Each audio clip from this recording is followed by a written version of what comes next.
Hello दोस्तों, आप कैसे हैं? उम्मीद करता हूँ आप अच्छे होंगे। आज हमारा चैप्टर रहेगा जनरेशन ऑफ कंप्यूटर। कोई भी चीज़ जब हम बनाते हैं तो उसका एक मॉडल होता है। पहला मॉडल होता है, दूसरा होता है, तीसरा होता है। इसी तरीके से मॉडल बनता जाता है और चीज़ के अंदर डेवलपमेंट होता जाता है। यही सिस्टम जस्ट कंप्यूटर का था। कंप्यूटर जब बनाया लोगों ने, तो कंप्यूटर को बनाया फर्स्ट जनरेशन में 1940 से 1940 से 1956 तक की इसका फर्स्ट जनरेशन रहा। और फर्स्ट जनरेशन के अंदर जो कंप्यूटर बना, वो बना वैक्यूम ट्यूब के थ्रू।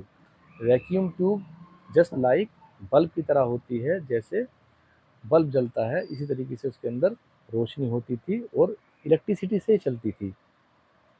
तो उस टाइम के लोगों ने उसको कलेक्ट करके एक कंप्यूटर ईजाद किया। अब कंप्यूटर कोई छोटा मोटा कंप्यूटर नहीं होता था आज की तरह। जैसे आज का कंप्यूटर जेब में रख लेते हैं आप, बैग में रख लेते हैं, लैपटॉप है आपका, टैबलेट के रूप में कंप्यूटर है, नहीं। उस टाइम पे जो कंप्यूटर होता था, वो होता था कई कई कमरों का स्पेस यूज करता था वो। मैं आपको इसकी पिक्चर दिखाता हूँ। ये इमेज आप देखिए कैसी है।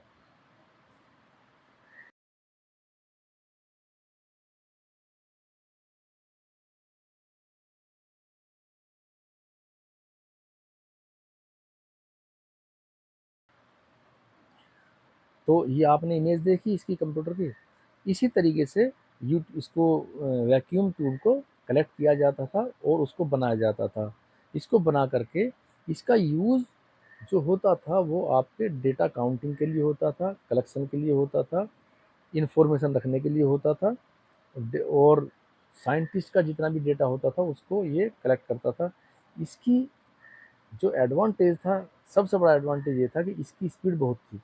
इसकी स्पीड मिली सेकंड में होती थी। मिली सेकंड में इसकी स्पीड होती थी, इसलिए ये जितना भी काउंटिंग का काम करता था बहुत तेज़ी से करता था। इसलिए साइंटिस्ट लोग इसको इस्तेमाल करते थे। अब इसका डिसएडवांटेज क्या था? इसका डिसएडवांटेज ये था कि ये हीट बहुत जल्दी होता था। क्योंकि वैक्यूम वैक्यूम ट्यूब जो है आपकी रोशनी देती है और उससे हीट निकलती है। तो एसी का इंतज़ाम होता नहीं था उस टाइम पे। इसीलिए इसको बड़ी-बड़ी स्पेस में रखा जाता था और कम टाइम के लिए चलाया जाता था और उसके बाद इसको बंद कर दिया जाता था। तो फर्स्ट जनरेशन में जो इन्होंने ये बनाया ये कंप्यूटर, इसको कंप्यूटर नहीं बल्कि वैक्यूम ट्यूब के नाम से ही जाना जाता था। वैक्यूम ट्यूब से बनता था, इसलिए इसको वैक्यूम ट्यूब के नाम से ही जाना जाता था। इसमें एडवांटेज बहुत थे। एडवांटेज ये था कि एक तो वैक्यूम ट्यूब आपको आसानी से मिल जाती थी, मतलब ज़्यादा परेशान होने की ज़रूरत नहीं होती थी। और वैक्यूम ट्यूब की जो टेक्नोलॉजी थी वो भी आसान थी, वो आसानी से कर लेते थे।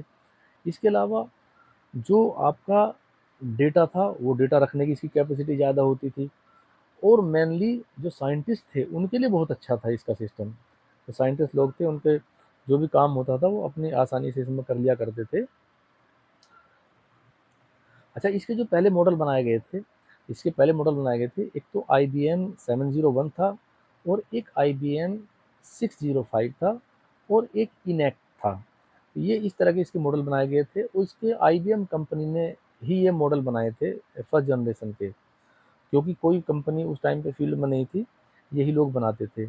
इसमें डिसएडवांटेज होते थे। डिसएडवांटेज ये था कि एक तो ये इलेक्ट्रिसिटी बहुत लेता था।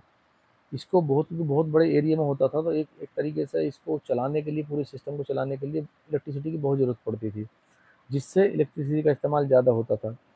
और दूसरा डिसएडवांटेज ये था कि जब ये चलता था तो इसकी हीट बहुत होती थी। ये हीट फेंकता था क्योंकि वैक्यूम ट्यूब के जलने से जो, आप ये देखिए, अगर आज के टाइम में एक बल्ब को हम जलाते हैं उसका वाट वाले को, तो कितनी हीट हो जाती है कमरे के अंदर। इसी तरीके से इसके अंदर हीट बहुत होती थी। ये इसका डिसएडवांटेज ये भी था। और तीसरा डिसएडवांटेज इसका ये था कि इसको रखने के लिए बहुत बड़ा स्पेस चाहिए था।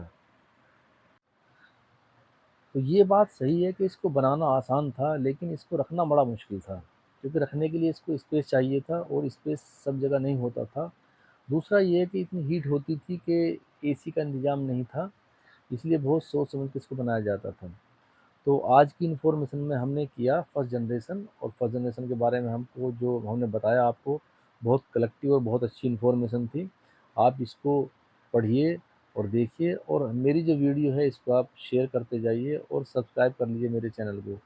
हम मिलते हैं आपको नेक्स्ट वीडियो में सेकंड जनरेशन की वीडियो लेकर के। आज मैं चाहता हूँ आपसे इजाज़त। ओके, शुक्रिया, धन्यवाद।